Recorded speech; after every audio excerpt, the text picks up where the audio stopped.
Hey, it's Darren. Welcome back to the Touch MBA podcast. In case this is your first time listening to the show, what we do here is we get admissions directors from the world's top business schools. We get successful applicants, students, and alumni on the show to figure out what makes each of these top business schools unique and what you can do to give yourself the best chance of getting in. We also have a number of career episodes, whether you want to enter, for example, management consulting, marketing, investment banking, data analytics. You can find these guides at touchmba.com/guides. And this episode is also a career-related episode. Many of you have requested for another episode about venture capital, an episode about the business of sports. And while I was lucky to get this week's guest on the show to kill two birds with one stone, his name is Henry Nguyen. He is the chairman of Phoenix Holdings, which is an investment company with operations in consumer media, retail, food and beverage, and financial services sectors. He is the founding owner of Los Angeles Football Club, one of Major League Soccer's newest franchises. He is the developmental licensee for McDonald's restaurants in Vietnam and is one of the founding trustees of Fulbright University, Vietnam. So Henry got his MBA from Kellogg about 20 years ago. And our conversation can basically be broken down into three parts. Henry's post-MBA journey back to Vietnam, how he started Vietnam's first foreign-owned venture capital firm in 2003, what you can do to break into the industry. And then we talk about how Henry entered sports. He is not only the founding owner of LAFC in the US, but also owner of the Saigon Heat, which is Vietnam's first professional sports team. And the company that runs that has started lots of amateur leagues and professional leagues in Vietnam. And as a former athlete, I find that super exciting. This interview is a bit different than our other interviews in that it's a bit longer than usual, but it's not often you can get someone like Henry on the show. And that's what I love about the podcast format, is that it allows you to really dive deeper into someone's story behind the sound bites and short form articles you might find online.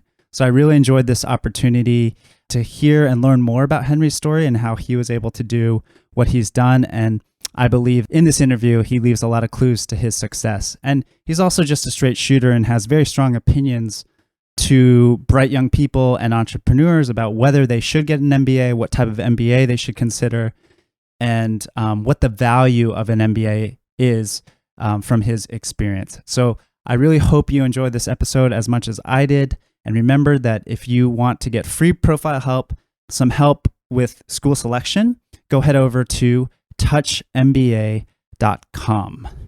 And now let's get to my talk with Henry Nguyen.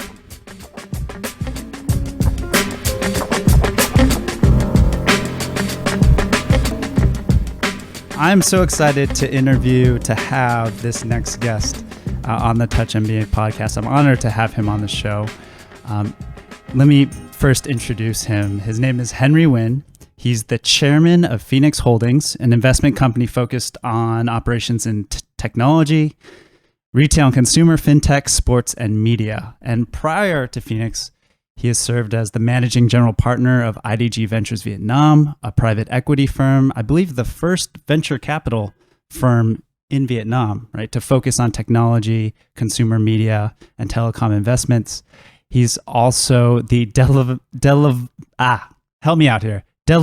We call it the developmental Can licensee. I just call you the master franchiser? Yeah, just call it master franchisee. I can't say that word. Yeah, just say master franchisee. Master franchiser of McDonald's restaurants in Vietnam, as well as the chairman and publisher of Forbes in Vietnam. I met Henry because I used to commentate for the Saigon Heat, which is Vietnam's first professional sports team, basketball team. It was super fun. So Henry is also the owner of the Saigon Heat and XLE, as well as the vice chairman and owner of the Los Angeles Football Club, one of the hottest soccer franchises in the USA. And the last thing I want to say is Henry is one of the founding trustees at Fulbright University, Vietnam. Yes, no, I'm glad you ended with that because that is near and dear to my heart. And I would say probably over the next decades of my life, something I'm sure that will continue to be a big part of it. So. Yes. Well, welcome to the Touch MBA podcast. It's so good to have you. No, thanks, Darren. And I've been looking forward to being on the podcast, actually. So I'm glad we finally arranged some time to do this. Absolutely. So when you were applying to the Kellogg MBA, had you planned for all this? Everything I just read? No. Was this part of your statement of purpose? No, I would say, this whole career that I've had as an entrepreneur, as an investor, and just my whole business career, I would say, is in somewhat unanticipated, because that wasn't the road that I started, on educationally. I'm from a kind of a classic American immigrant, story and family, and I'm the youngest of four. Our family, we left Vietnam in 1975, right at the end of the conflict, and we resettled in Virginia. But I'll just be succinct here and just say my parents' American immigrant dream was to have all four of their kids become doctors. So that was really the path that I was on, that was well worn and blazed by my brother and my two older sisters. So in fact, when I applied into Kellogg, I was already at Northwestern in the medical school. And really what I was doing while I was at the medical school was just taking advantage of the Kellogg courses that were offered at our downtown campus where the medical and law school are. And I ended up taking a couple of healthcare economics classes with a wonderful professor named David Dranoff, who only later did I realize is really one of the premier sort of thinkers in sort of the healthcare economics space in the U.S. And long and short, it drew my attention. He was a terrific teacher and advisor, and he basically said to me, Henry, I think you seem to have a real interest and even a knack for this. You might as well try to take more Kellogg classes and get your degree. So I'll put it this way, for my parents, getting an additional master's degree wasn't something I had to talk them into. I think, letting them know that I wanted to spend an extra year studying, was easy. But I think what was probably unknown to them is how that would change the course or direction of my life from that point forward. Yeah. And I mean, did you even have an interest in business? Because you majored in classics. Yeah. If I could crib from, Steve Jobs' very famous Stanford commencement speech, I can look at, where I am today and look backwards and say, oh my gosh, this has been going on since I was 10 years old and I had a paper route. I've been kind of like a little hustler and entrepreneur since I was a kid. And I always thought of these things as side gigs, that my path in life was getting educated and becoming a professional and practicing medicine. But if I look back on it now, actually all of that education, not to belittle it, but that was my side gig. And being an entrepreneur and my education as an entrepreneur, from that paper route to a printing business to even illicit things like making fake IDs, to, student publishing and having a medical publishing business that led to a .com, which obviously then, got me, sort of, I'll say, the bona fides, even when I applied into Kellogg as my sort of entrepreneurial work experience. And then even, taking formal jobs and working in banking in New York before, and then ultimately ending up in Vietnam, which I guess we can talk a little bit about sort of that even course of my life and how that happened. All of that I can see it now as a continuous story that makes sense. Yeah. But obviously in the moment, I didn't know where the story was going to go.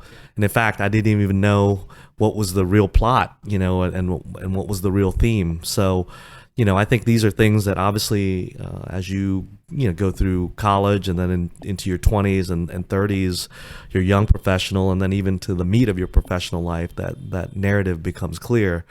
But I think what's always difficult is, when you're in the moment, you actually don't know where that choose your own adventure is going to take you. Absolutely. But I mean, and it's not lost on me that many business schools want you to have this plan, want you to have all the dots plotted. Yeah. And when you apply, that's what you got to put forward. Your That's plan. Right. That's right. And so coming out of business school, what was your plan initially? Because that would be interesting to hear. Yeah, frankly, my main plan was to see how I could put off and avoid a residency.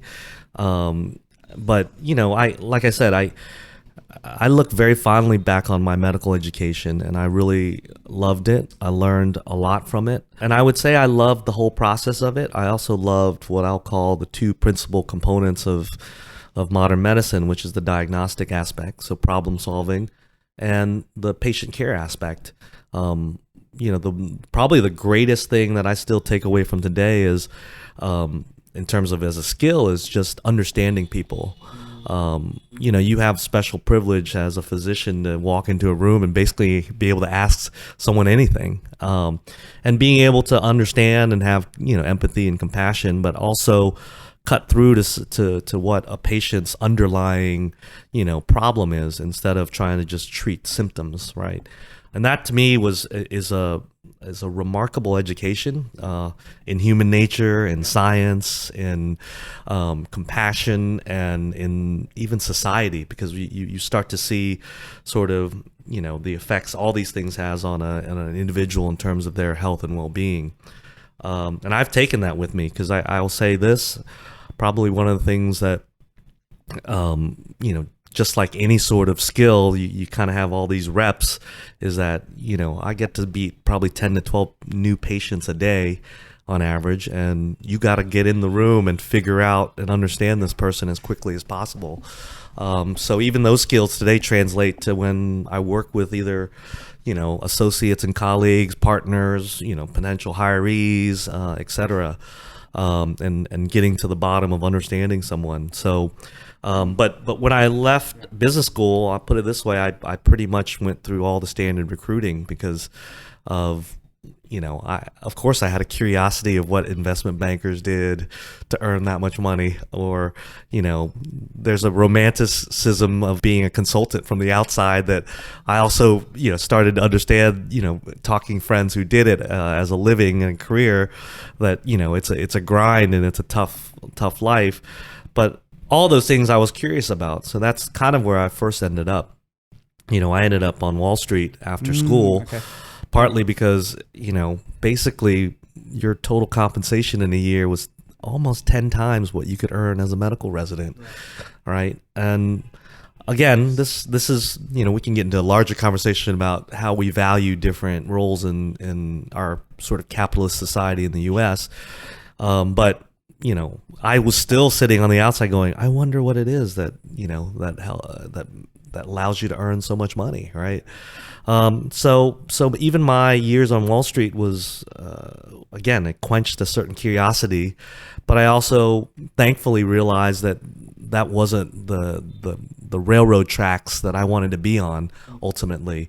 And thankfully I was in a position to be able to say, you know what, I want to take a break, or I want to try something else. And taking that break is what brought me to Vietnam 19 years ago. Wow. So you didn't have a plan to go back to be a No. doctor once you had started working on Wall Street? No, not at all. But this That's goes an important part of your story. Absolutely. Look, the bulk of my work life and career has revolved around Vietnam and my life here, and of course I've built a life here with my family, and also having my parents have spent much time with me because I was here and coming back to Vietnam. But I will tell you, it's these little things that you have, these experiences, that end up, again, deflecting the course of your life. I'm here in Vietnam today because I was a Let's Go travel writer back when I was an undergraduate. Today I feel like a boomer by Let's Go, by the way, Let's Go was, one of the leading travel publications back in the day before, everyone the just internet looked up Wicked Travel and right. TripAdvisor. Yeah. So it was When Lonely people- Planet, Let's Go. These were, like Bibles This of was developing countries. Yeah, So, this was the backpackers. Well, our number one book was the Let's Go Europe book. So it was the Bible for, American college students backpacking through Europe on your Eurail pass, basically. And it's a plum job because basically you get to travel you get to write and explore, and have, I'll say, purpose in your travel. But I kind of had more, I'll say, selfish motives because I was a classics major, so I studied Latin and Greek, and I quite purposefully positioned myself to be the Rome city guide writer because to me, I felt like those were the best jobs where you didn't have to move around. You rented an apartment for a couple months, and your job is to eat out every meal of the day and go out 6 nights a week. I mean, it's not bad. And you get to be a minor celebrity among all your peers who are backpacking through Europe. So I applied and I got that job to be the Rome city guide writer, which eventually gets edited into the Italy guide or the Europe guide. But I think I got bait and switched because within 2 weeks, the publisher called me into his office and said, "Hey, Henry, we're going to publish content for Vietnam this year." And I kind of looked at him dumbfounded. I was like, "That's terrific. Congratulations." Right. And of course, he obviously asked me and he said, "Oh, well, you're Vietnamese, right?" And I go, "That's right." And he goes, "Can you speak Vietnamese?" And I'm like, "Nope, not at all." So I already kind of got a sense of where he was kind of angling for. And I basically just said to him, I was like, "Look, I'll be honest. I'm almost as Vietnamese as John Smith, and I'm embarrassed to say that now that was kind of my attitude, but right. But thankfully what happened is one of my friends who similar background to me but is Thai American, he'd actually come back to Thailand the previous year and written for the Thailand guide, and I think they put him up to it, but he talked to me and he said, "Hey man, they really want you to be the Vietnam guide writer." And I just shook my head and I said, it's 5 times the work. Unless they pay me 5 times as much, there's no way I'd take this job. And somehow I think that filtered back. And when I went back in and said, "Hey, you know what? This is my perspective." And it's a good lesson on negotiations because 5 times is a lot. Yeah, it is. It's not like twice. Yeah. But I thought it was so absurd that they would say no. Right. But I think they really wanted me to write. Yeah. So they said yes. And I was just stunned at that moment because basically they started, a whole process. I was like, wait a second, did I say yes to this offer? But I'm glad that all happened because that trip changed the whole course of my life. I hate to sound almost corny about it, but I fell in love with Vietnam. And part of it was, I got to see almost every corner of the country from north to south. I saved 3 weeks at the end of my trip because, my paternal grandmother and pretty much all of my dad's side of the family stayed in Vietnam, and I'd really never met them. We used to exchange via VHS videotapes, and so I got these fantastic 3 weeks at the end of this already life-changing trip to really meet my family, and I still look back on it with such fondness, but the most important thing that happened to me from that trip was wanting to come back to Vietnam. And even during my med school years, how I engineered that was, I would come work on medical missions or medical charities, including one that I've continued to stay involved with today, in Operation Smile. So, it was a blessing. And this is what I mean, that, if there was only one thing that happened to me in college, right, never mind all the study and all the friendships I made and all the things that I learned, this was the most important thing because it totally changed the course of my life. I mean, I can relate as well. My study abroad trip to Hong Kong also, was very similar.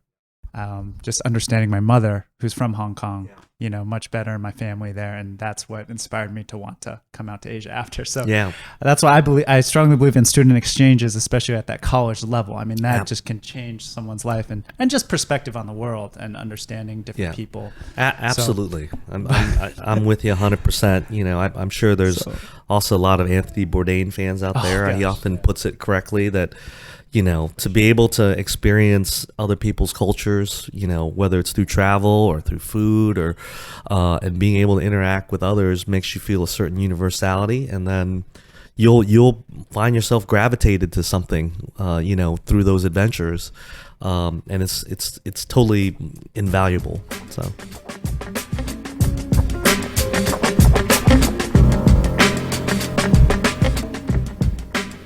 Okay, so let's rewind and go back to you're still working at Wall Street. Now you're eyeing a return to Vietnam. This is 2003, 2004? So this is 2001. 2001, okay. That's when you graduated, right? From 2000. Oh, 2000, okay. So we're at the top of the dot-com peak, basically. And in my year and a half on Wall Street is when basically it blew, right? So it was just interesting to be around the top of a bubble and to see kind of all the consequences. And I had a great boss. I worked for a guy named Rick Sherlin, who was one of the top, technology bankers. He was one of these star analysts. He could pick up the phone and have like Larry Ellison and Bill Gates basically on the phone. And to be able to be around him and listen to these interactions and even participate was a fascinating sort of experience. But I also saw sort of, when the party ends, kind of, what happens at a place like Wall Street Bank. And like I said, I think the most important thing I also learned about myself is I could look ahead, and see, all of these kind of partner level or managing director level folks around me. And while I really respected them and I knew how much hard work and skill went into their job, I just couldn't picture myself being them. And I think, in terms of just figuring things out when you're younger, that type of modeling can be very effective in giving you some sense of direction. So, at that point in my life, I was like, okay, all right, this is not going to be the long-term thing. What am I going to do? And, like a lot of MBA, second years going through recruiting, I went through both banking and consulting recruiting. And, I called back up one of the partners at McKinsey that I knew from the New York, New Jersey area and just kind of put out a feeler. And, he brought me back in. He said, great, we'd love to have you on board. So that was before sort of things even got worse during like the summer of 2001. So I was supposed to start that fall. And, one of the things I engineered for myself was I had almost 6 months off between, basically April to October. And I just wanted to come back to Vietnam for an extended period of time again. So I spent the summer here in 2001 working on a bunch of different things. In telecom, I got more engaged with Operation Smile. But it was just for me to engineer an experience back in Vietnam. And, what happened then over the course of the next even 6 months was just all these things that conspired to keep me in Vietnam, right? Obviously, the economy was bad in the U.S. All the big sort of consulting firms and banks were either doing layoffs or rescinding or delaying offers. So I could feel the writing on the wall, and I figured to myself, there's no need to start if they don't need you, right? As they say, if you're going to be on the beach, if they do layoffs, it's going to be, last in, first out, right? Not a good way to start any job or career. So I called up the partner and I said, hey, can I see you? And I flew back to New York in the fall of, in August of 2001. So I spent a couple weeks, saw him, saw my friends. And basically, when I said, hey, if you don't need me, I don't mind starting, in the spring or later. And I was worried that he would take that the wrong way, but I've never seen someone happier. Like, oh, that's great. Why don't you take more time? Don't let the door hit you on the way out. So basically, I bought myself another 6 months in Vietnam, and then the sad thing that happened is I flew out of JFK on September 9th. And so I landed in Hanoi the afternoon of September 11th, which was the middle of the night. And then obviously that night in Hanoi, that morning in New York, all hell broke loose. And the surreal part of it was just being in Hanoi, which to me even then was kind of a place that I felt like, the land that time forgot. It was quite still disconnected from the world despite, 6 years of normalization of diplomatic relations with the U.S. It was still a very, very nascent, young economy. But there was so much uncertainty in the world, and particularly in the U.S. And, I can still, even now I talk about it, I can think about all this, I'll almost call it fear and anxiety I had even from Hanoi, because worrying about all my friends and loved ones in New York and the U.S., and then feeling sort of I almost say guilty that I'm in this place where I felt very safe and secure. And I think that even flipped the switch for me psychologically of, Vietnam is maybe not a bad place to hang my hat for a while. And so those additional 6 months, it became a year, became another year. And then that's how my whole IDG Ventures sort of venture started. I met Pat McGovern, the founder of IDG, which is the International Data Group. It's a technology and publishing company based out of the Boston area. Pat himself was an MIT grad. And in short, he had come to Vietnam, and I was on the board of the American Chamber of Commerce then. And I was asked to just host a breakfast for him. And again, my life is going to be sort of these serendipitous series of fortunate circumstances, frankly. Pat had been, making private investments and then venture investments in China for over a decade at that point. And he was interested in making those investments in Vietnam and starting an IDG Ventures fund in Vietnam. And so, he was a round investor in companies like Tencent and NetEase, and I could go on, but basically, let's just say he did pretty well in China, and he felt the same potential in Vietnam, and by rights of spending all that time with him and hosting him in Hanoi, that turned into a job offer to be the founding general partner of the IDG Ventures Fund here, and so that kept me here for then another 15 years, which leads to, obviously where I am today. So that's incredible. Yeah. Wow. Yeah. I mean, I just want to ask a personal question. How did your family feel about you coming back? And I mean, I guess more generally, making a life out here, right? But especially back then, because that's, you're late 20s, right? Like this is when time to quote unquote settle down, do all that good stuff, right? And they're like, oh, Henry's, were you in Hanoi or yeah, I was in Hanoi. Okay. I spent my first 7 years here in Vietnam. Of the 19 now I've been here in Hanoi, which I look on with great fondness. I love being there, especially at that time. Yeah. But for sure, my parents. I imagine that'd be a lot of emotions and. Yeah. No, I'll put it this way: my parents were already a little unsettled and unhappy that I wasn't practicing medicine. I think they still held out some hope, and maybe that's partly my fault that I let them feel that there was going to be a time where I'd probably return to some medical training and a medical residency. But once I kind of got past the 1 year point in Vietnam, they basically were like, "What are you doing? And why are you back there? It's not the right path for you."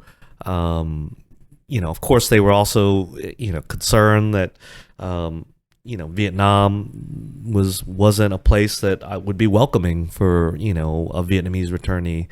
And I think all their points were valid. And I think there was a kind of disappointment in a certain kind of way of, hey, we worked so hard and, to have our family, make it in America. What are you doing going back? Right. And I would say this, I think at least I had an ally in my dad. My dad, I think in a certain kind of sense wasn't fully on board, but he also understood, and he himself had, made his own sort of peace, I'll say it, with kind of the past and what he felt he lost in Vietnam. And I think he wanted to get more involved, and that kind of came in parallel with my spending time back here. So I think that was very important. But for sure, my parents, question always every time I'd call home was, okay, when are you gonna come home? And it's not just for vacation, but it was like, when are you gonna come home and get serious about your life? Yeah. IDG Ventures Vietnam. I mean, you've been doing that for how long now? Since 2003. Yeah. So, and just having seen, I mean, you were so early. Yeah. Right now, I think Vietnam is very much in the world spotlight. Yes. As a place to invest and a place to, do awesome stuff, start great businesses. But back then, I mean, there's still so much uncertainty and risk, and you're in such a early stage. Yeah. No doubt. I'd love to hear your thoughts on that. Yeah. No doubt. We were super early, and that's because, Pat McGovern himself was was a visionary of sorts in seeing Vietnam's potential and seeing this opportunity. And he knew it. He told me, he's like, Henry, it's better to be early than late. But it's also good to be prudent while you kind of go up the experience and education curve about, how to invest. Traditionally IDG Ventures is considered a venture fund, but once we were in that early, we were one of the few private foreign investors in Vietnam. So to even call it venture capital, frankly, we had to coin the term in Vietnamese for it, trying to explain to people what startups were and what our model of helping develop companies was quite difficult in the early years, because people looked at us as somewhere between like a grant or I'll even dare say like silly money, and so we would get hundreds of different proposals and take in the early years some actually now in retrospect some fun and fascinating meetings, because I got to learn about a ton of things, and it makes me laugh, and it also makes me realize that I'm no longer one of the sort of the young Turks. Is the word startup now is a Vietnamese word, and if you told me that in 2003, I would have laughed, right? But people say the word startup in the local in the local vernacular now all the time, and it makes me kind of chuckle inside, because I'm like, how did we get here, right? Yeah, I mean, when I first came here in 2011, I joined the first co-working space in Saigon. It was a Vietnamese house converted into a co-working space. Now, cut to 8-9 years later, like, if you're a bright young Vietnamese person, you're thinking, oh, should I go to business school or should I just start my own business? I mean, that's the way it is. That's what I've noticed. Yeah. No, look. So just to see how far it's come. Yeah. No, the economy obviously has developed so much in the 2 decades I've been here. And I actually believe the next 2 decades are even going to be better and more filled with opportunities. So it truly is an entrepreneur's playground in heaven. That's what I felt even when I made that first trip, even as a backpacker coming through. There's an energy here that I believe is quite infectious. And it's been matched with the opportunity. And that means, from everything from the marketplace, but also to policy and regulations here. It's still difficult to be an entrepreneur, don't get me wrong, but there are almost so many opportunities here that you really kind of have to sit down and think things through about what it is that you care about and what problem can you solve when it comes to them. Well, let's talk about that. So yeah, as you know, our audience they're aspiring MBAs. Yep. And so I'd like to talk about, many are interested in venture capital. So Yeah. I'd just like to get a few thoughts there, but also, investing so much time and money to go to a place like Kellogg. Yeah. And then coming out to Vietnam, Yeah. which is not as quote unquote developed Yeah. as other places. So Yeah. I'd first love to hear your thoughts on just, I get this question all the time. I'm not from this world. So Yeah. how can I break into VC? That's it's the hot industry at the moment. Yeah. So many of my listeners Yeah. have asked me about this. So, I know you're doing it over here in Vietnam, Yeah. but we do have listeners all over the world. Yeah. So look, there's probably some traditional ways to break in, and no doubt, venture capital firms hire associates out of business school, and that's one route. And it's kind of like any firm life career that you got to kind of put in your time, and you got to develop your own track record and portfolio to show that you can start to become a principal and ultimately a partner. And even if you only stay 2 or 3 years, it's invaluable experience. It does give you credibility that if you ever even hang your own shingle and try to start your own business, it's all a valuable education. And obviously, having a very credible MBA is a good place to start. That's one place you break in. Another place people break in, frankly, is being an entrepreneur, right? And it helps to be a successful one, because if you have some of your own capital, at least to start investing, whether as a angel investor or even just pooling your funds informally to to put to use and developing I'll call it a pseudo track record. But Interesting. But it's also because you have the battle scars and experience, right? And of course, so many of the venture funds today love to say we're your peers, founders fund. We're entrepreneurs for entrepreneurs. And it's a little bit of marketing, but there's some truth to it. And there's always value from different perspectives, particularly from an empathetic one. But I would say those are probably the two most traditional routes. And then I think the third one is being a domain expertise, right? If you're a healthcare expert, if you're a cloud computing or big data or AI expert, that domain expertise is what, frankly, most firms lack, right? Most firms generally tend to be generalists who build big networks. And I'm talking about, I'm not talking about the big ones like the Sequoias or the Kleiner Perkins, whatever, because they've grown to be massive funds with both generalists and specialists, right? But, generally most firms have 3 or so partners and they're generalists, right? But if you come in and you be their expert at a domain, that's probably, I would say, the third most likely way to enter the business. And I've already mentioned it kind of as an aside, but basically investing or mentoring young entrepreneurs, whether it's being part of an incubator or somewhat, is another good way to develop some bona fides to get yourself into a firm or even be a principal at a firm. Yeah, I mean, one of my friends who I used to play tennis with as a kid, he's now doing venture, and he described his process as very much like reaching out to people individually, through LinkedIn. I mean, he had investment banking experience at a big name company, right? So he had that behind his back and the domain expertise, but he said a lot of it was just trying to help out people and relationships because there's not many seats. Yeah, that's right. I mean, look, in the end, it is exactly that. And, there are some very famous, examples of this, particularly out of Silicon Valley, right? There are some very famous, names that you always hear as part of the stories of some of the storied companies that have come out of the Valley in the 80s and 90s, 2000s. And a lot of them just because they're connectors, right? These individuals who at that moment have no stake in it, right? And say, oh, you need this type of resource, whether it's capital or human capital or whatever. Here, let me help you.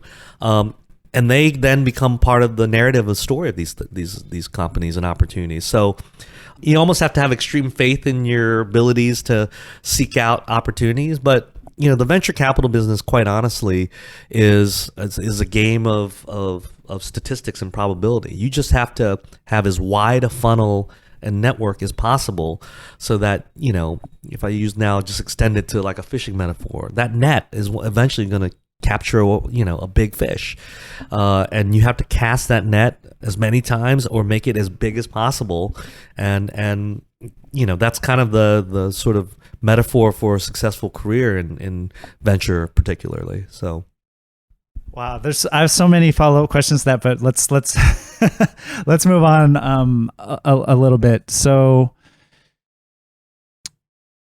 I would love to hear your thoughts too, as well as regarding MBAs going to developing countries like Vietnam. Yeah. To further their careers. Yeah.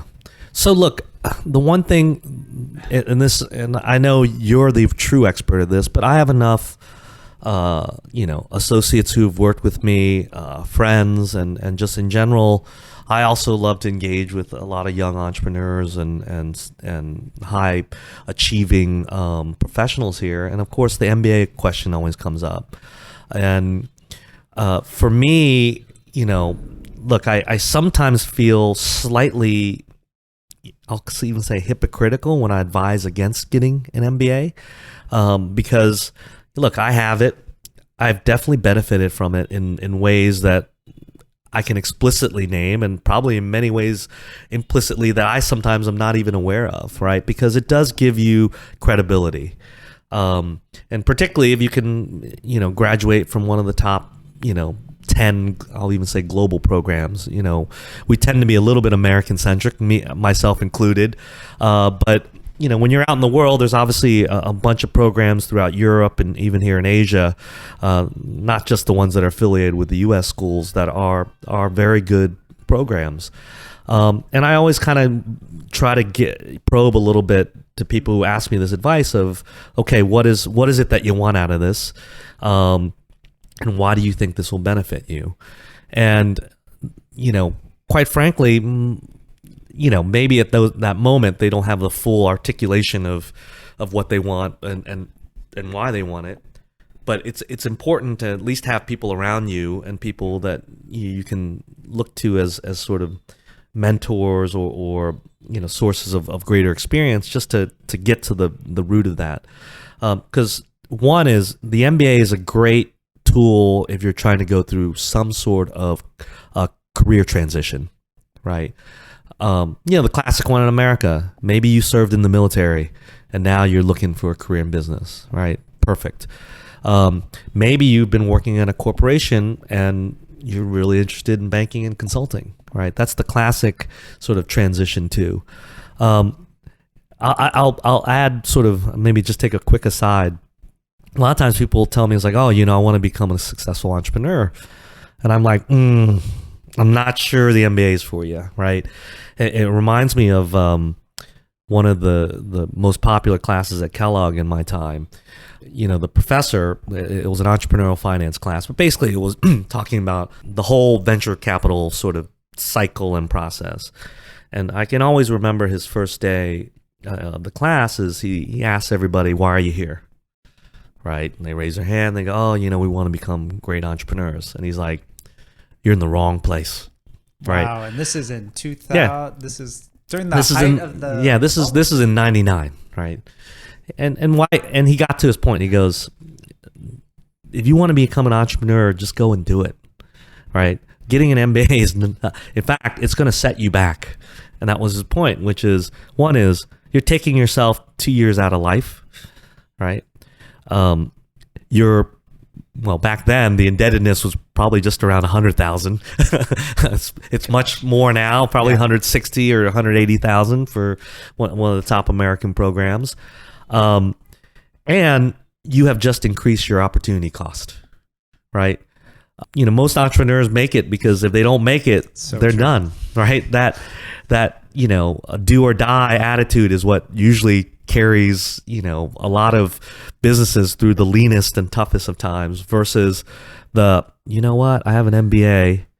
I've wasted 2 years of my life when I could be earning six figures plus. Why am I doing this? I'm so glad you're talking about this. Yeah. And so that was his point, right? And of course, everybody looks at each other dejected and like, oh crap, he's right. Why are we here, right? But of course, he kind of gets positive. He goes, well, the other reason you're here is look at the people around you, right? No business is started alone. Of course, this is such fertile ground to develop real relationships and simpatico and starting to understand who you work well with and who you don't, right? And this, we can get into the MBA group learning process in a second. But then he asked a follow-up question. He goes, okay, so I've already made you all depressed for getting an MBA and wanting to become an entrepreneur. But where do you think I would send you if you really wanted a finishing school to be a great entrepreneur, right? Raise our hand. This is back in the day, GE was a great company, GE, McKinsey, and he's like, wrong. We're going down the list. And he's like shooting every one of our ideas down, like, oh, military academy, wrong, like start your own business. He's like, okay, that's okay. Generically, yes, but I asked you a specific corporation or business. And what he finally got to was, you want to know the greatest finishing school for an entrepreneur? He goes, become a McDonald's franchisee. And this relates obviously to me personally, but that worm got into my brain, right? Interesting. And of course, we're all aghast, right? Because if you look at what I'll call the brand life cycle of McDonald's, that's probably the low point of brand interest or love for McDonald's when you're kind of in your late 20s and early 30s, right? Like you're like, McDonald's, Jesus, like that place is terrible, bad for your health, whatever, right? But he made his point. He basically was like, you want to know one of the greatest marketing organizations in the world?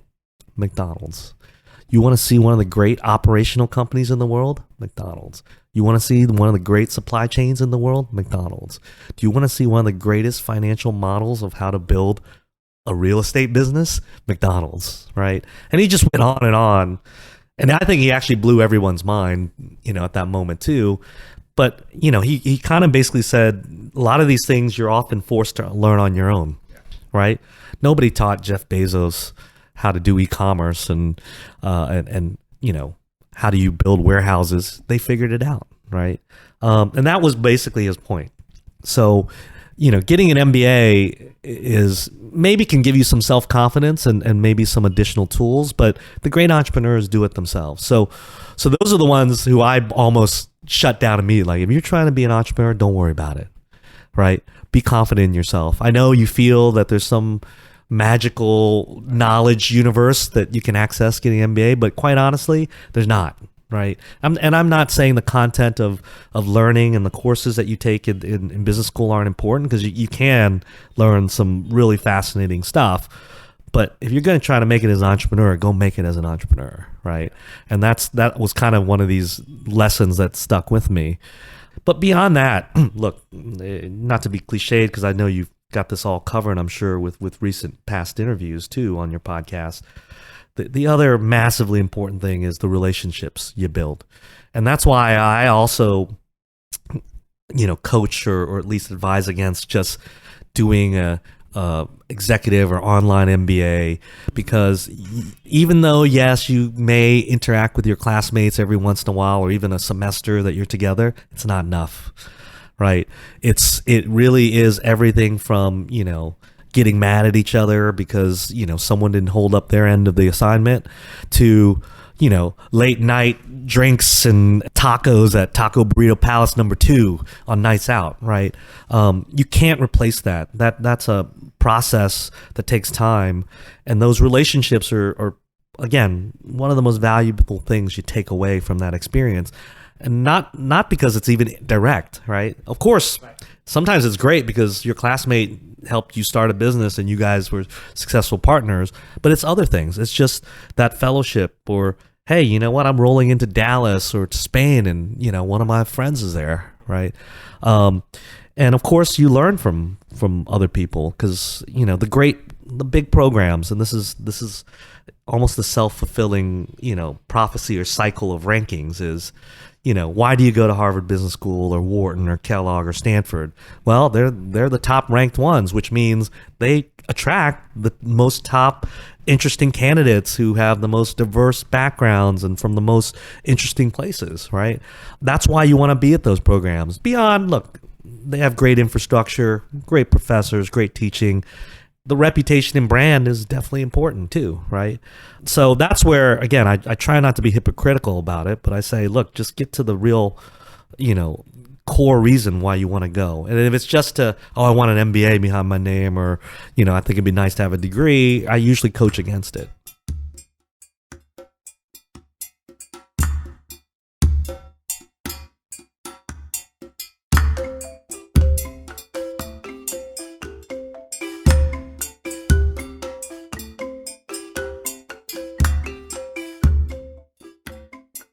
I want to now talk about the business of sports. So my favorite podcaster is Bill Simmons. Yeah, me too. He's been amazingly successful, and he's really one of the early arrivers on the podcast. Not only early, right? But I just think he's so amazing at what he does, and the guests he gets on the show. And it's just, I'm addicted to his podcast. I also like him because he often gives a great shout out to LAFC. You beat me to my point, which is he's always like, yeah, in his voice, I went to, the LAFC game. It's amazing, like the atmosphere and everything. So first, before we get to LAFC, you started XLE back in 2011. And I want to ask you, well, if you could just first tell us what XLE does, and also, but why is the main question. Why did you start that? Yeah. A lot of things, sometimes you start with specific goal and purpose. This, quite frankly, wasn't one of those things. This was serendipitous because, it all really started when my cousin, who was, one of the top young tennis players in the U.S., well, definitely one of the top Vietnamese American tennis players. He was the number one player at Kansas, scholarship, was on the ATP tour, and even coached after he got injured. But he had been working back a corporate life in Houston for a couple years, and he himself then realized that's not what he wanted. So he took some time off, came back to Vietnam, and he just started coaching up the best young players here, amateurs, young pros. Tennis. Yeah, in tennis. I didn't know this. And he just got overwhelmed because he got all these inbound requests. And he called me one day and said, Henry, I think I'm going to have to hire people, and I need to incorporate, and can you help me? And, I just said, hey, look, just talk to our, office counsel, and they'll help you register a business, this and that. And then, of course, the punchline comes is, hey, would you be interested in investing in this business, or can I, any chance, get a loan? And I said, hey, look, of course, man, because at that time, look, most families here traditionally worry about their children's education first, and by that I mean obviously their classroom education, and something like sports or athletics is a distant afterthought. There are other things they would prefer, like music or something like that. You're talking about Vietnam here, families, yeah, here in Vietnam. And so I grew up and loving sports, participating in sports, and also appreciating the value it brought to me in my life. And so I said, okay, I'll help. But I told Connor at that moment, my cousin Connor, I said, hey, look, I hope this is the last check I ever, you ever ask from me. And of course it wasn't, but the business grew. Originally, the subsidiary, it's a subsidiary of XLE now. It's called Saigon Sports Academy. And what it is that, everything from youth to adults, recreational to elite, just organizing leagues, training, etc.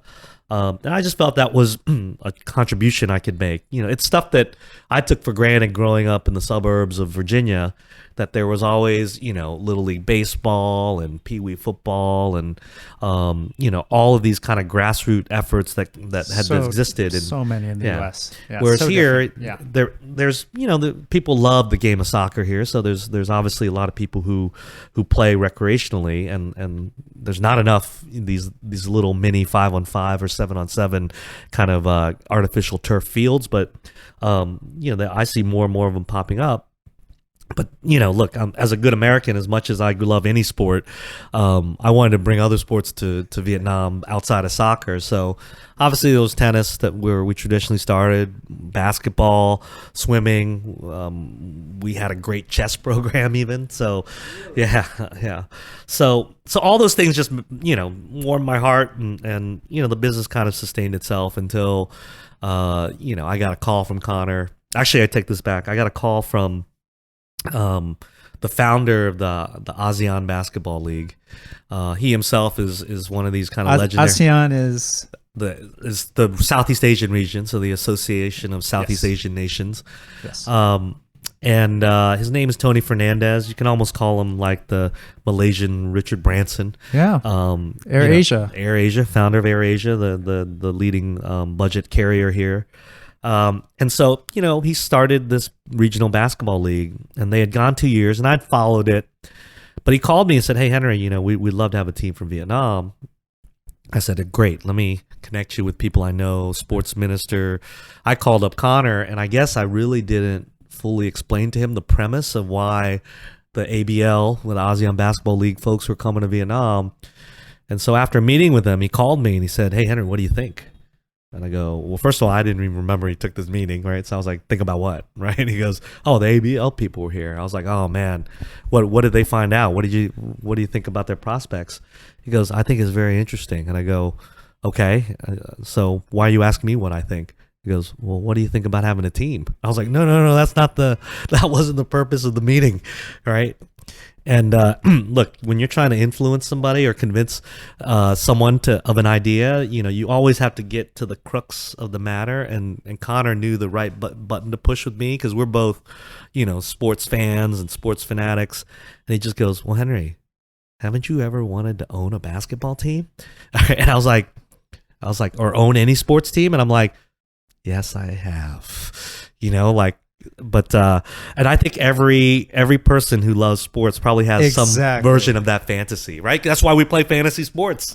You want to be the guy making the calls. So he convinced me that this was economically viable and possible, which to this day, between you and I, we've yet to turn a profit. But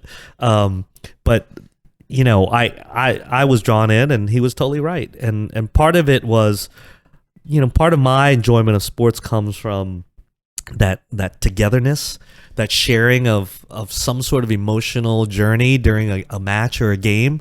And frankly, those type of live events just either didn't exist or were done very poorly in Vietnam a decade ago. So we looked at this as more than just a basketball, right? How can we create, live entertainment, location-based entertainment, in arenas, in whatever facilities we could have access to, and bring that type of I'll say professionalism to the entertainment industry, particularly starting with sports, and that's kind of the birth of XLE. So that's how the Saigon Heat came into being, and that's how my whole, I'll call it,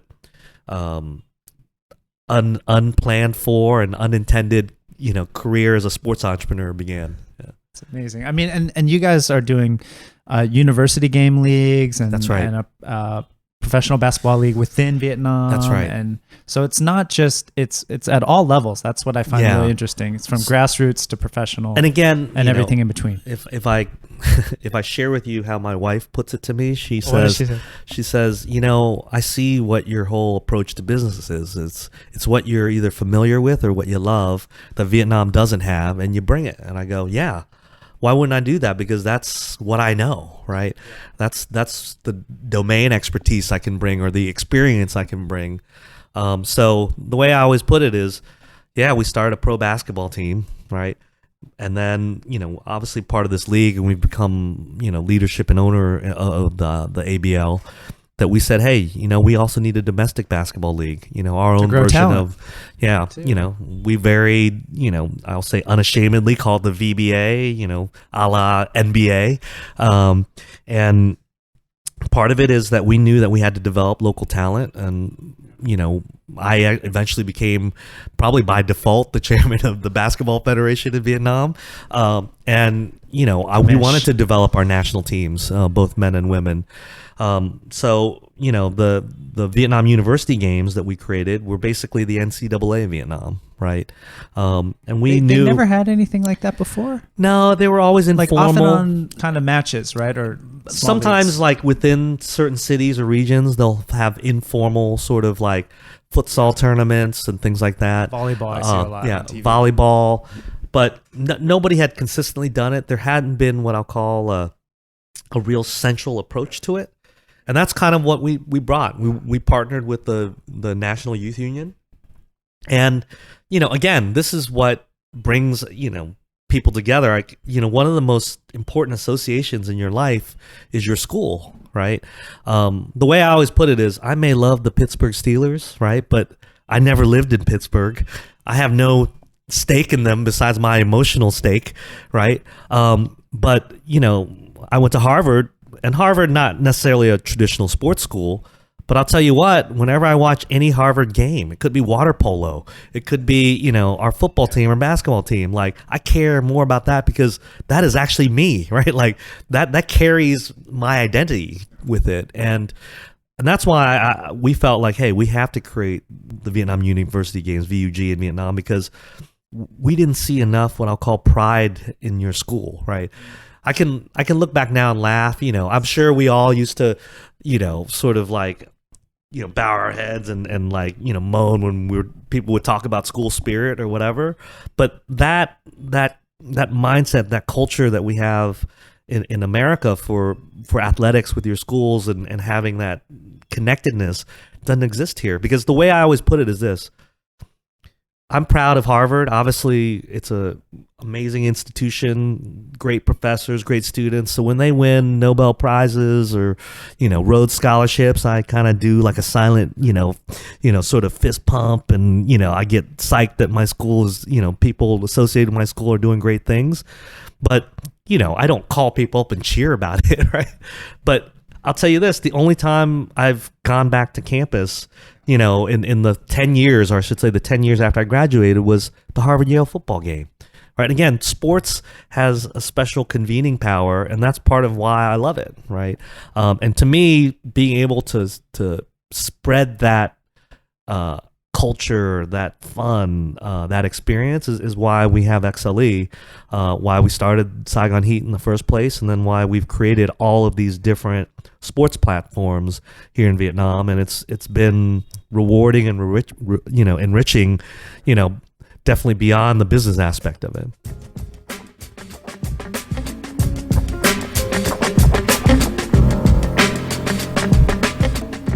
And then how did that turn into LAFC? I mean, So look, being an entrepreneur is sometimes just saying, why not? Right. And quite frankly, look, having the Saigon Heat, I started going to all these different kind of sports conferences. And long and short, 8 years ago, I ended up sitting next to the commissioner of Major League Soccer, Don Garber, at lunch. And we just had a fascinating conversation because the first thing we talked about was, of course, if I'm stateside and I say I've been living and working in Vietnam, that's already a topic of curiosity and fascination for most people. And for Don himself, he grew up in a time where he was worried about getting drafted. So Vietnam had a certain other kind of resonance with him. So first and foremost, we just had a great conversation. And then the second thing is, I just kind of was probing about Major League Soccer and what he thought. And the thing that I shared with him at that first meeting was, it's really amazing that most Americans don't realize how soccer is so far and away the world's most popular sport, right? And you never leave the States. It's tough. I mean, unless... Because put it this way, I mean, who's the most recognizable person in the world? Is it the Pope? Is it Donald Trump? Is it Ronaldo or Messi? It's Ronaldo and Messi.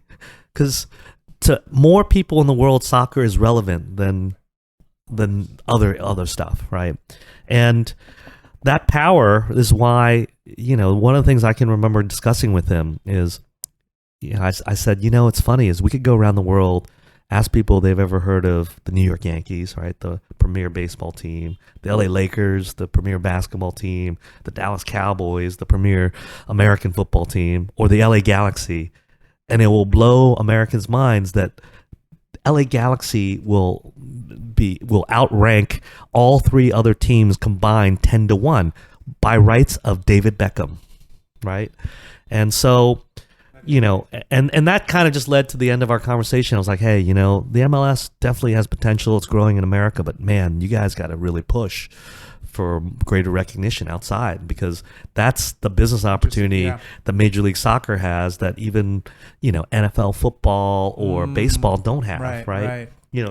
If any one of the leagues that has done really great internationally, it's the NBA, right? And that's mainly because they have China, right? But so at any rate, that kind of stuck in his head, and I kind of, extended this almost courtesy, hey, if I can be helpful in Asia, we have our sports league, please reach out to me. And this was one of the rare times where, I think after, 2 to 3 weeks, when I kind of accumulate a certain critical mass of cards, I kind of spent a couple hours just shooting off emails, right? Just for follow-up. And so, but I received an email from Don Garber before I wrote one back to him. And we just kind of had this continuing conversation where I just asked him, was there an opportunity to, help expand MLS and around the world, or can we invest in the league or a team? And that started basically almost 3-year odyssey where, look, the story of LAFC is asking that why not question, and then it's the dog catching the fire truck. I looked at it as, hey, I have this opportunity to go see how one of the, successful sports leagues in America is run, and also build my network of sports contacts, and also, get a look behind the curtain for a lot of teams. And it ended up being that, the partnership group that I was able to put together, we won the bid to have the second team in LA. That's almost a novel in and of itself. It's an amazing story. I still look back, pinch myself, can't believe that, it literally started with my lunch with Don Garber. But it's been one of the great experiences and adventures in my life, and obviously it's still ongoing. So, yeah. Because I mean, and the first games were played in 2018. Yep. So Yep. that conversation was 2012. The stadium wasn't built until We finished the stadium April of 2018. April Yeah. 2018. Yeah. So, yeah, that's the other And- crazy thing. We were the first, outdoor stadium built in LA since Dodger Stadium in 1962.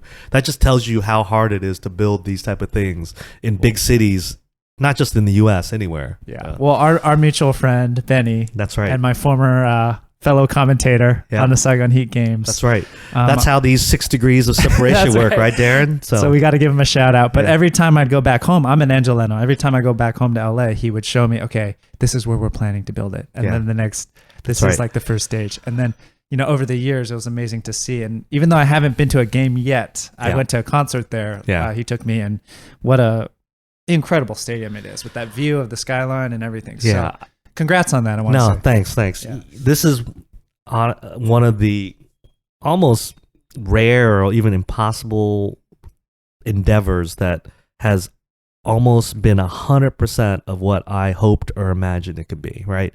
We planned, and oftentimes as an entrepreneur, if you can hit 50% of your 3-year plan, you're probably doing super well.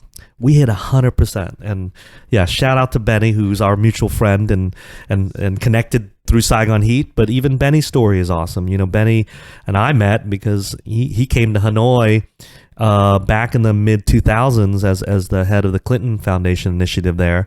We became fast friends, and he became the head of our stadium development and business ops in the U.S. at LAFC. And without Benny, I guarantee you, the Bank of California Stadium and so much of what we have achieved at LAFC wouldn't have happened. Yeah. So, I mean, not only did you launch, but it is a hot franchise. Bill Simmons is talking about it, so must be good. No, I'm joking. I'm half joking. But so in terms of what are some of the lessons you've learned from launching with such energy and emotion and spirit? Obviously your fans are already well known. So yeah. So if I start all the way back in the beginning, right? The first slide on my pitch deck as I was approaching partners was to unite the world city through the world's game. That was my insight of what a soccer team in Los Angeles could be, because, I first asked the question, okay, this is a global sport. What is the most global city in the world? Right. And I'm sure, the arguments for Hong Kong or London, Tokyo, Paris, London, they all came out of the woodwork. And then, of course, in the U.S., it's New York and Los Angeles. And I'll throw out a shout out to Chicago because I love the city as well. But I would argue that Los Angeles is the most global city in the world. Obviously, greater Los Angeles. I think you have almost a community from almost every place in the world, right? Every ethnicity, every black background, every religion, you name it.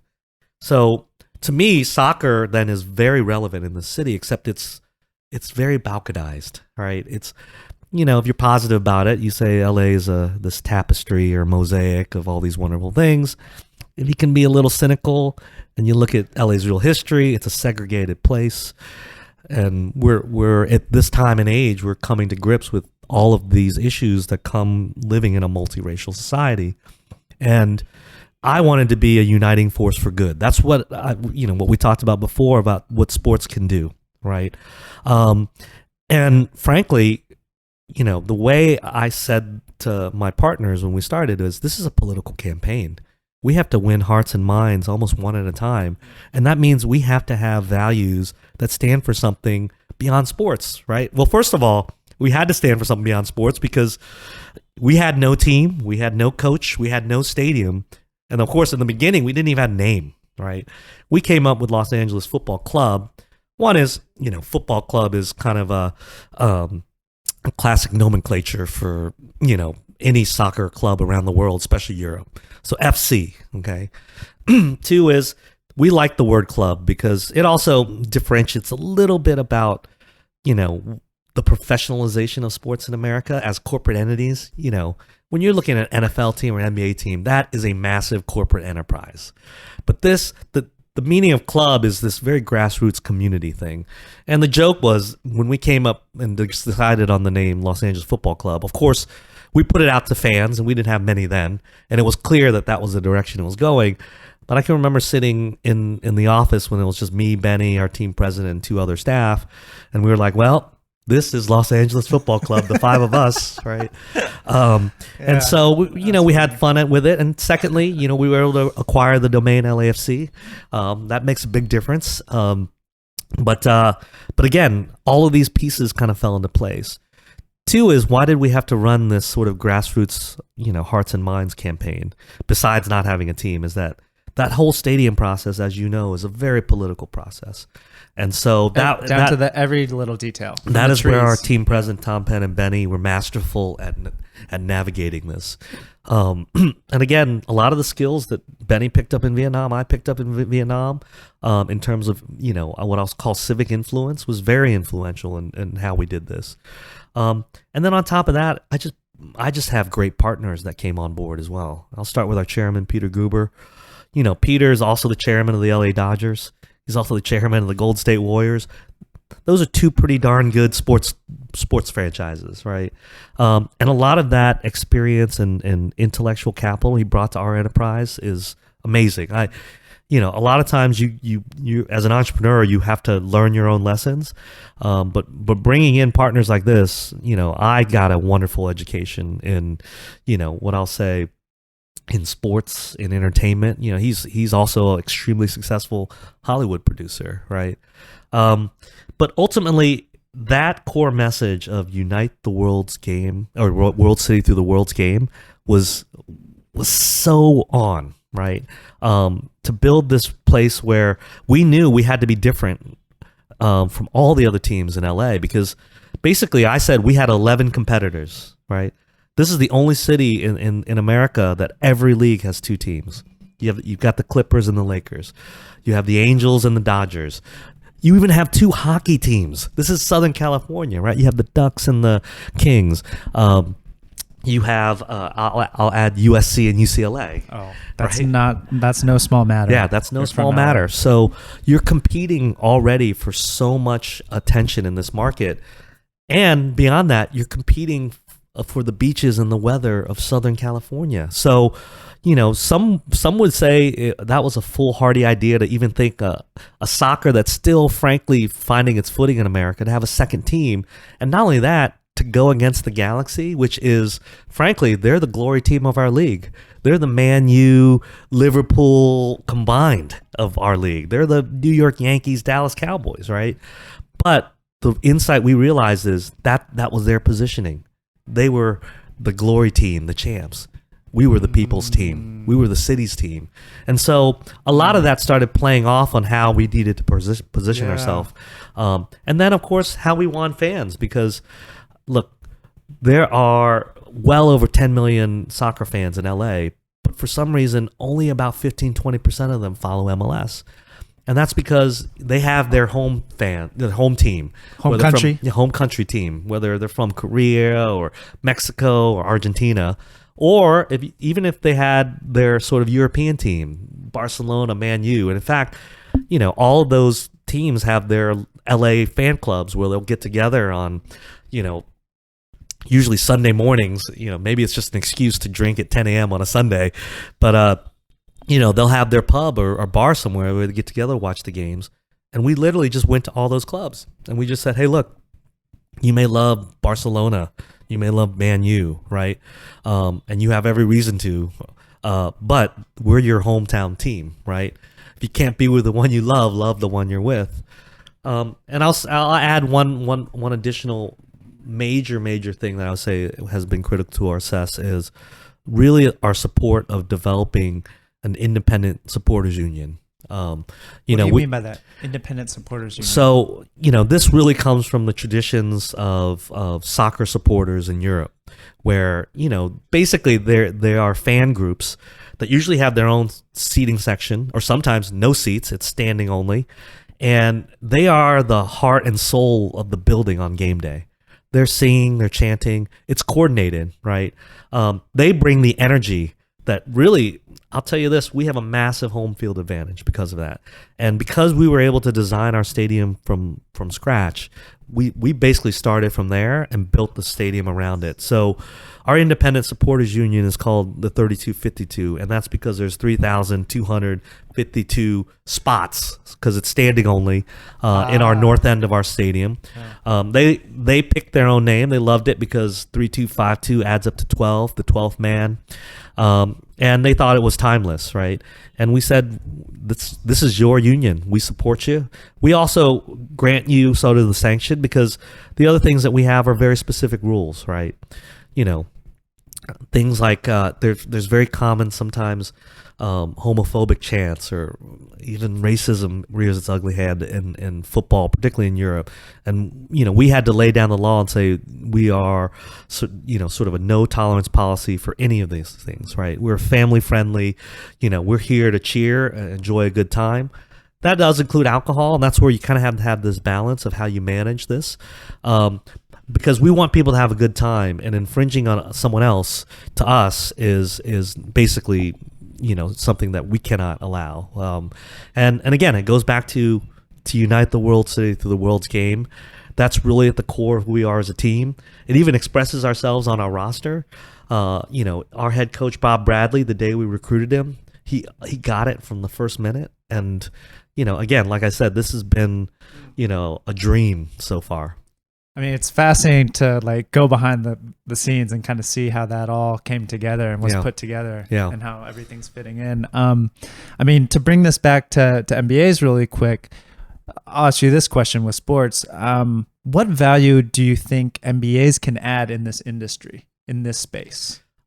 Actually, and where are they needed? Because I actually think a huge transformation has happened, particularly over the last decade, but even I'll go back 2 decades, that you know, the sports business used to be run, what I'll say, by sort of experience and anecdotes, right? You know, I'm a former player, I become a coach, or I'm a former player, I become a GM, and you have a very sports oriented mindset. Where MBAs have come in, and I think very famously, you know, MIT's sports conference, which they do with the Sloan School. Obviously, we'll bring it back to Bill Simmons, and gotta like tag him in the I mean, he was one of the early sort of, I'll call, this is where the intersection of geeks and jocks came together in terms of, you know, analytics and sports. So to bring what I'll call the professionalized business mindset, the analytical mindset to sports has been transformational on the business side of things, in terms of everything from dynamic ticket pricing, you know, getting into the stadium, all the technology now that, you know, in venue that you need, safety. This is going to be extremely important now as we kind of live in a pandemic world, but also hopefully a post-pandemic world, you know, in a couple years. It's going to be transformative, and technology is going to play a big role. And so the management of technology, the implementation of technology, I think a lot of the skills that someone with an MBA can bring. But look, you know, the business of sports is like any other business. We have revenue and costs. We have things that move the needle in terms of ways we can increase revenue. That's not just about winning, right? Really getting to the core of who your fans are, understanding them, marketing to them individually and according to their needs. All of these things have become extremely important in this business. And, you know, it's funny that it's taken, you know, if I look across my lifetime, a professional sports team even used to be what I'll call like almost a craft business. You know, growing up in my day, the Bullets, you know, a guy who grew up in the Washington, D.C. area, the Washington Bullets, the Capitals, Washington Redskins. The Redskins were huge, but it was still almost like a little craft business, honestly. It was small, but today they're massive corporations. You know, the major three leagues are really massive multi-billion-dollar corporations, right? You know, we as a Major League Soccer team are hoping to get into that echelon over the next decade. But really, one of the things that we have in terms of growth potential is the global market, right? I promise you, I guarantee you this that goes back to your first conversation. Yeah. Ronaldo or Messi are going to end up in the MLS at some point. right? They're going to be transformative, just like Beckham was over a decade ago. And this is what's going to continue to raise the visibility of Major League Soccer around the world for soccer fans. But the other thing that I really strongly believe in is what I'll call the American way, in terms of how we organize our sports leagues that have made it sustainable, profitable for the principals and investors, but also a great product in terms of entertainment, in terms of experience, etc. And I think that's where innovation in sports, a lot of it is still coming out of the U.S. Right? We are, despite maybe things that have even turned in recent years in terms of being a real, I'll say, center of intellectual attractiveness and the model for the rest of the world, we're still a place of innovation, and the sports market is no different. Could you just give one example of that? Sure. If I talk about league structure, so for instance, okay. So the way I always put it is, in most sports leagues around the world, most teams and most principals in a league look at each other as competitors, right? I'm LAFC and you're the Galaxy. My job is to destroy you. Off the pitch, the Galaxy are my business partners, right? As much as sometimes our rivalry can get a little bit, spill beyond the lines, we ultimately know that rivalry is good for us, right? We both have to compete to be better, right? But at the end of the day, we're still business partners. And that leads to the structure of how American sports leagues are, which is pretty much there's massive revenue sharing across the board. If I give you an example, do you think Man U would ever share its merchandise revenue with the 19 other Premier League teams? Well, I just took it for granted that they did, because growing up in the exactly. US. So the way I learned that they don't, right, is I had an English friend who, we were back in Chicago one weekend, and we went to a Chicago Bears game against the Green Bay Packers, right, the biggest rival. And as we're walking in the stadium, we stopped by one of the store concessions, merchandise concessions. Obviously, 90% of the stuff they're selling is Bears gear, but they're selling Brett Favre jerseys and a bunch of Green Bay Packers stuff too. My friend is like, "What the hell is going on? This is the Chicago Bears home field. Why are we selling equipment to the other tribe, right?" And I'm like, "Because it makes money. I mean, there's." Soldier Field could carry about 70,000. I was like, there's probably 12 to 15,000 Packer fans here. They have money too. And he goes, that would never happen in the UK at an English football match, right? And I was like, well, the NFL merchandise is all shared between all the teams. So I don't care. Yeah, I don't care if I'm the Chicago Bears. If a Brett Favre jersey selling, I'm going to sell it, right? And that blew his mind, right? And again, those type of structural innovations is what has made these sports leagues so successful. Because, if I go back to sort of one of the pithy sayings I can remember hearing a lot from one of my medical mentors, he said to me, he's like, no margin, no mission, right? The problem with most sports leagues around the world is that they're unprofitable and the teams themselves are unprofitable, which means you can't be a sustainable enterprise unless you're part of a corporate welfare program. Right. And that's why if you go to Japan and Korea, they're all attached to corporates, right? Lotte, Toyota, Hyundai or whatever. Right. And frankly, that's the model that's being done here. But even those things are not sustainable over a long period of time.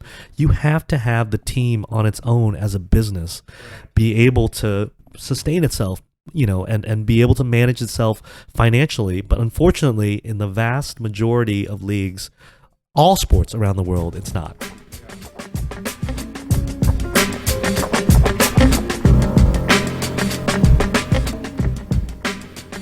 Wow, this has been such a great chat, Henry. I just want to close it with a couple parting words. Sure. Parting words and advice you might have.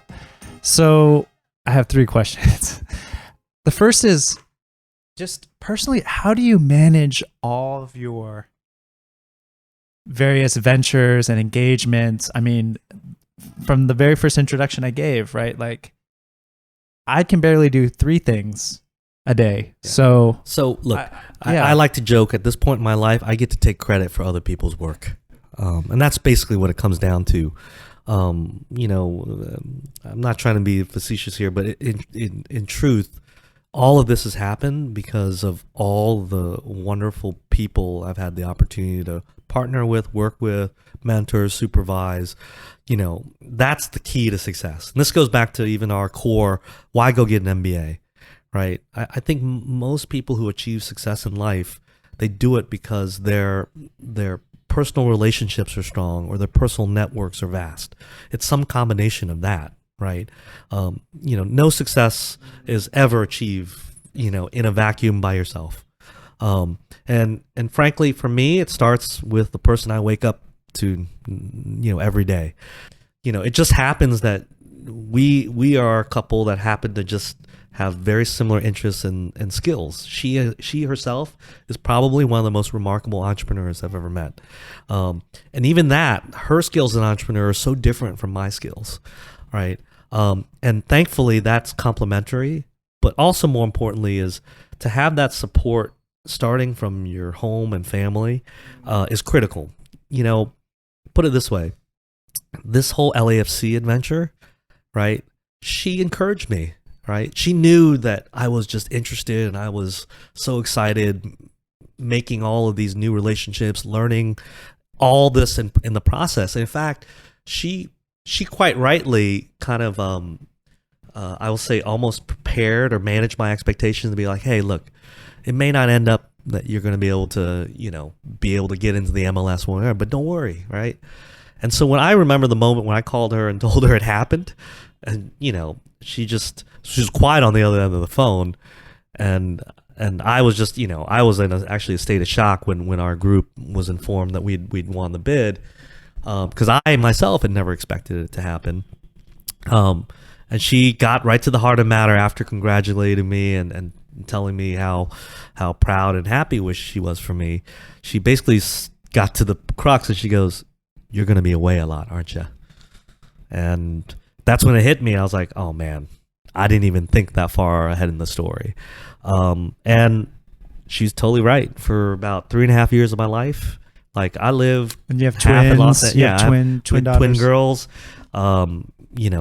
Actually they were born in the middle of the process. So, they were still, infants, as I was traveling back and forth. But that support, if you don't have it, it's almost impossible to achieve anything, right?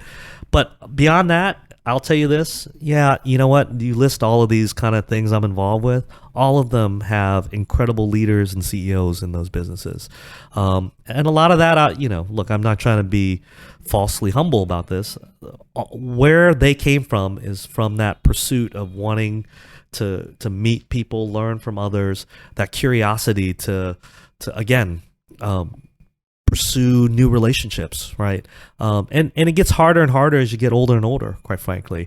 And that's why, when you are in your late 20s or 30s and you can go get an MBA and have this massive node on which to reach out and build a network and to, be able to go mine your curiosity through a relationship or conversation with someone else, that's gold. So that's where the MBA has so much intrinsic value. So I always definitely tell others to say that or share that with others. And that's why I always say, hey, look, don't do one of these accelerated 1-year things. Don't do the correspondence online and the 1 semester on campus. You're missing what is the heart of the experience. And it's tough to be 2 years out. That's why this is a tough decision to make, and you better understand what your ROI is from it. And then the other thing is, look, I'm going to probably sound pretty snotty, but I'm being very frank and open about this, is I don't think an MBA for its own sake means much. That's why I really, really think you have to get into one of the top programs, right? It's not just, the rankings or some, BS or whatever. It matters because that is what others are using as a gauge to go there. So I would say, ideally, it's a no-brainer if you get into one of the top 5 or 10 schools, ranked around the world. top 25 for sure. But when you're getting beyond that, I'll say, and that's not to say some of these, non-top 25 programs aren't good. Some of them are massively awesome for very specific things, right? If you want to go to Cranor, if you want to go to Darden, some of them have awesome networks into very specific careers or industry segments or whatever. And don't get me wrong, they're fantastic schools. But if you're going just to get the MBA at the end of your name, think twice of whether that matters or not. Yeah. No, I love how straight you are about that. And from this entire conversation, I can see, you've emphasized meeting people at the MBA program, but I can see your whole career has been very much tied to meeting people and being of value to people. So what advice, last question is kind of what advice do you have there in terms of being in the right networks and meeting the right people and one of the beautiful things about either being a student or being early in your career is that you have the license to be curious. You'll be surprised how many times, actually it's very rare, someone will just, I'll call it over the transom, try to reach me, right? And of course, if it's someone soliciting something or business, I generally ignore it. But usually if it's a young person, a student, or someone early in their career, and they say, hey, I'm just interested in learning more about this, 9 times out of 10, I reply, and the 10th time is usually just because I'm so busy and overwhelmed. But I reply because, you know what? If I get to help deflect their life in some meaningful way or guide them on some road, even if it's just one meeting, that excites me. And that's the license you have, particularly when you're a student, and particularly if you're an MBA student, right? If you're an MBA student, I promise you, there's probably a way to pick up the phone and reach Warren Buffett and Bill Gates. And actually, I appreciate understanding how someone got to someone or someone got to me. It's the same thing I had with my partners at LAFC or even other businesses in my life, right? Even McDonald's, right? Like I had to find all these angles about getting into the sort of McDonald's leadership network. Wall Street Journal and CNBC say you were stalking them. Yeah, you were stalking them for 10 years. But again, I also felt like I had something to offer, right? So I think, you have to take the license to be intellectually curious when you have it. And that's not to say as you progress on your career that you lose it. It just becomes maybe a little bit more difficult, or you have to have a more compelling reason or target, right? I'd like to add one last thing because I like to be a shill for my school. We were just talking about school spirit. Look, I look back on my time at Kellogg with such tremendous fondness. And again, goes back to the friendships and experience I shared. I still can remember a lot of the academic content that really, I'll say, were incredibly insightful or maybe generated eureka moments for me. And I'm so glad all those things happened. And Kellogg very famously, I think is, in terms of its academic structure and approach, we were the ones that were really the innovators of group-based learning, group-based work, and we live it, right? And again, I don't have any direct experience to compare to the other great institutions, but I'll share with you one of these, I like to call them naive insights that sometimes I feel like people think I'm probably an idiot for saying this, but I remember, my last quarter of classes, and at the end of it, obviously we've been assigned to a group the whole way through, so it's usually 4 to 6 people, and you evaluate each of your group members and yourself, right? And we spend a lot of time doing this. Like we set aside at least an hour usually to do this, and it's not just ticking boxes or scoring. It's a narrative, right? And of course you get some feedback from this, and then it just dawned on me. I was like, oh, I thought. Meanwhile, I'm going through the courses, and most of my academic career, classwork was an individual sport, right? If I did well on the physics exam, it's because of me doing the problem sets and the reading and the studying, right? All of the courses in business school were all group or teamwork efforts, right? And of course, that took some getting used to, but as I was filling out sort of these evaluations of all my group peers, it dawned on me. I was like, holy crap! I thought these 2 years at Kellogg was learning advanced finance, marketing, operations, organizational behavior, etc. No, actually, the most important thing I've taken away from this is how to be a good team member, how to be a good leader or follower when I needed to be, how to be fair-minded, how to keep my word, how to learn from others, how to see how others see me and try to be better, particularly things that were opportunities or weaknesses. And that was this crazy eureka moment. I was like, wow, this is why this institution is great, because I'm definitely different from that first, quarter that I started taking classes to now in terms of how I was in a group, right? And I think that's one of the fundamental transformations that's happened, obviously, across all business schools. But just that was my shout out to the experience, and it goes back to why you don't want to just do a accelerated program or a program online, etc.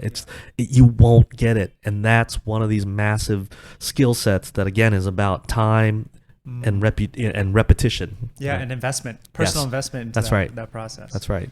Yeah. Well, Henry, this has been one of my favorite podcast episodes. Cool. I'm looking forward to your own podcast when you launch it, Drinks with Henry. Hey, if you need help with that, can I